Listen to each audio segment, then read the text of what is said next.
May namatay palang pasyente dyan sa kabilang kwarto. Pagbabalita kay Jessie ng kapatid niyang si Leah nang dalawin siya nito. Atake raw sa puso ang ikinamatay ng nasabing pasyente. Lalaki, may pagkamasungit daw at 46 ang edad. Matanda lang ito sa kanya ng 2 taon. Minsan ay may pagkamasungit din siya. Bangungot daw ang dahilan ng atake sa puso ng nasabing pasyente. Dilat na dilat daw ang mga mata ng bangkay nang makita.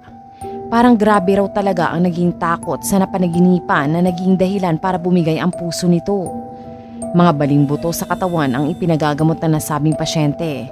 Pareho sila, kaya lang nahulog daw ang pasyente sa isang mataas na lugar habang nagtatrabaho, samantalang si Jessie sa aksidente sa motorsiklo nakuha ang mga baling buto.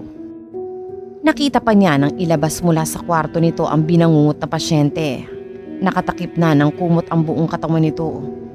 Ano kaya ang naging laman ng bangungot ng pasyente? Nananaginip din ng masama si Jessie, pero hindi iyong sobrang sama at nakakatakot na kapag nagising siya ay hindi nagugustuhing matulog uli dahil matatakot na siyang baka mapanaginipan muli yun. Nanaginip siya minsan na hinahabol ng mga nabuhay na bangkay na ang intensyon ay kainin ang kanyang utak. Nagising si Jessie sa panaginip na iyon na kahit kaunting takot ay wala siyang naramdaman, ni hindi siya nagdalawang isip na matulog uli. Kaya gusto sana niyang malaman kung ano ang napanaginipan ng pasyenteng iyon para mamatay sa sobrang takot. 9:00 ng gabi nang dumating si Leah sa kanyang kwarto. Pagsapit ng 10:00 ay umalis na ang kapatid. Hanggang doon na lang kasi ang oras ng pagbisita sa pasyente. Mag-aalas 11 na ng gabi nang isang nurse ang pumasok sa kwarto ni Jessie. Bago ito sa paningin niya. Yung dati nag-aasikaso sa kanya ay nasa 30 na siguro ang edad. Hindi kagandahan, morena, matangkad, may katabaan at masungit pa. Parang laging galing sa pakikipag-away kapag pumapasok sa kwarto niya dahil palaging seryoso ang muka. Minsan, talaga nakakunot ang noo nito at magkasalubong ang mga kilay. Ang nurse na pumasok ngayon sa kwarto ni Jessie ay maputi, may hitsura, hindi masyadong matangkad at katamtaman ng pangangatawan. At ang pinakamahalaga, mukhang mabait. Pumapasok pa lang ito sa kanyang kwarto ay may maaliwalas na ngiti sa mukha. Kung ganito ba naman lahat ng nurse na magbabantay sa bawat pasyente, lahat siguro ay agad nagagaling.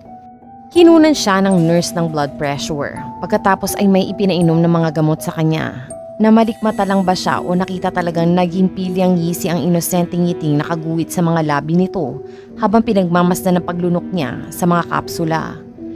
Ano na ang nararamdaman mo? Tanong ng nurse. Wala naman, sagot ni Jessie. Kahit biglang parang gustong umikot ng kanyang paningin, bigla siyang naliyo pagkatapos ay inantok. Nilabanan niya ang antok lalo na nang makitang biglang kumunot ang noo ng nurse at bumagsik ang dating maamong muka.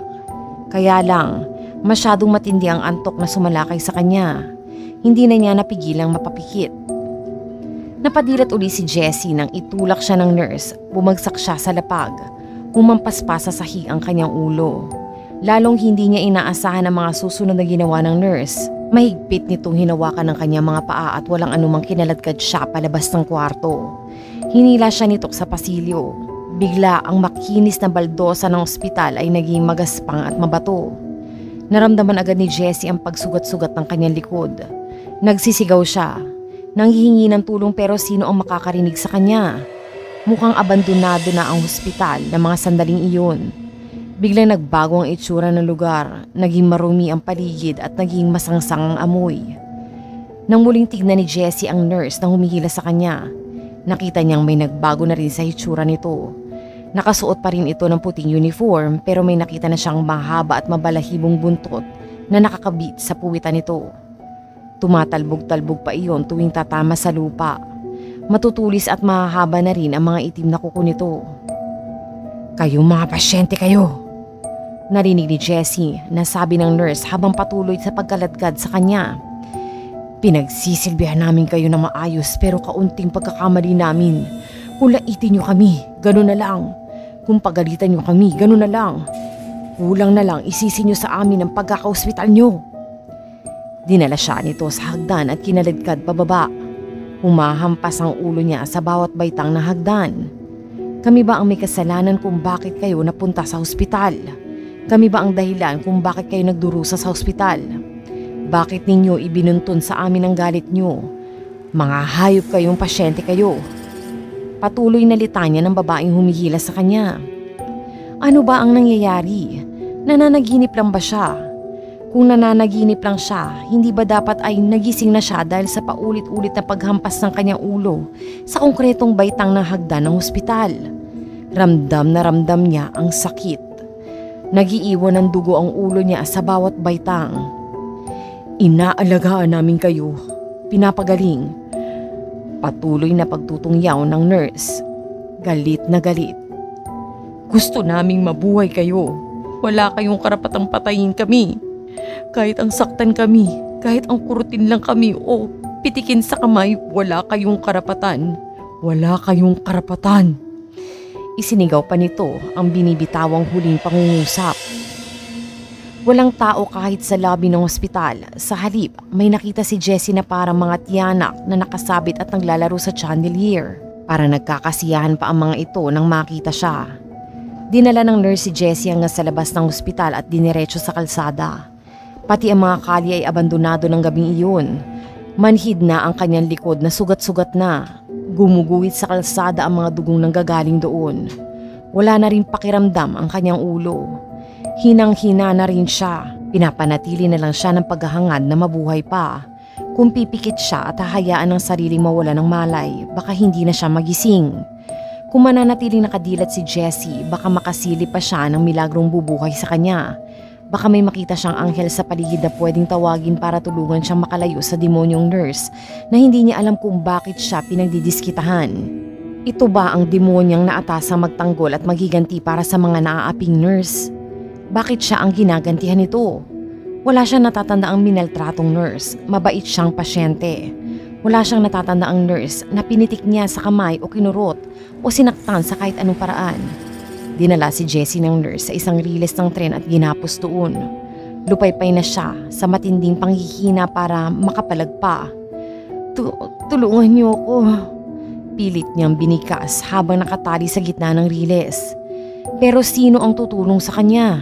Hindi ang impaktang nurse na humila sa kanya roon na ngayon ay nakatanaw sa dulo ng riles.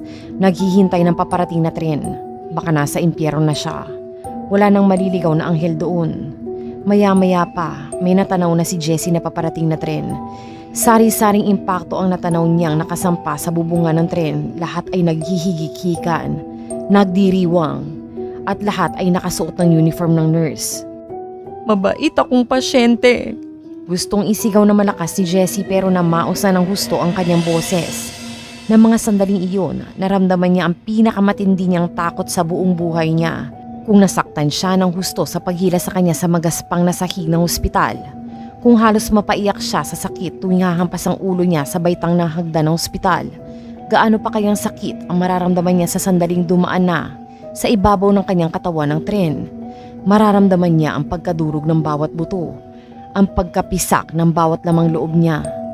Pumikit si Jessie at hinintay na lang ang pagkadurog ng kanyang katawan at kaluluwa. Thank God! Iyon ang narinig ni Jessie na sinabi ng doktor nang magmulat siya ng mga mata. Nagpapasalamat ito sa Diyos dahil nagising siya. Kanina pa raw siya ginigising ng doktor dahil umuungol siya na parang nahihirapan habang natutulog. May katabing nurse na ang doktor. Nakahinga na siya ng maluwag at nakitang hindi ito kamukha ng nurse sa bangungot niya. Palapit na sa kanya ang tren nang bigla ito maglaho. Bumibingi na sa kanya ang hiyawan ng mga maligno nakasuot ng uniform ng nurse habang tumahimik. Iyon pala ay dahil nagising na siya. Ikinuwento ni Jessie sa doktor ang kanyang napanaginipan. Inilarawan niya rito ang nurse sa bangungot niya. Napa-sign of the cross ito bago napailing-iling sa narinig. 10 taon na raw ang nakakaraan ng isang nurse na eksakto sa deskripsyon ni Jessie ang nagbigti sa kwarto ng ospital. Bago magpakamatay ang nurse, minaltrato ito ng lalaking pasyenteng inaasikaso nito. Pinaghahampas daw ng pasyente ang nurse ng tungkod sa ulo at katawan. Walang nakapansin sa nangyari dahil alauna na ng madaling araw at madalang na ang tao sa ospital. Nagawa raw makatakbo ng nurse palayo sa nasabing pasyente. Nagkulong ito sa isang kwarto at nagpakamatay. Bago pa ang nasabing insidente, madalas na raw na maglabas ng sama ng loob ang nasabing nurse sa mga kapwa nitong nurse. Palagi raw mainit ang ulo, masungit, mata pobre, masakit magsalita at magaan ang kamay, manakit ng pasyenteng ito. Kapag nakakaramdam daw ng sakit sa katawan ang pasyente, ang nurse daw ang pinagbubuntunan nito ng galit. Idinemanda ng pamilya ng nagpakamatay na nurse ang malupit na pasyente pero bago pa nahatulan, namatay ito habang nasa ospital pa rin. Isang umaga, patay na ang malupit na pasyente nang nakita. Dilat na dilat ang mata at may matinding takot na nakarehistro sa muka. Binangungot. Yung pasyente sa kabilang kwarto na ibinalita ni Lia na namatay kahapon, posible raw na nagpakamatay na nurse din ang nasabing sanhi ng nakakatakot na panaginip na ikinamatay nito.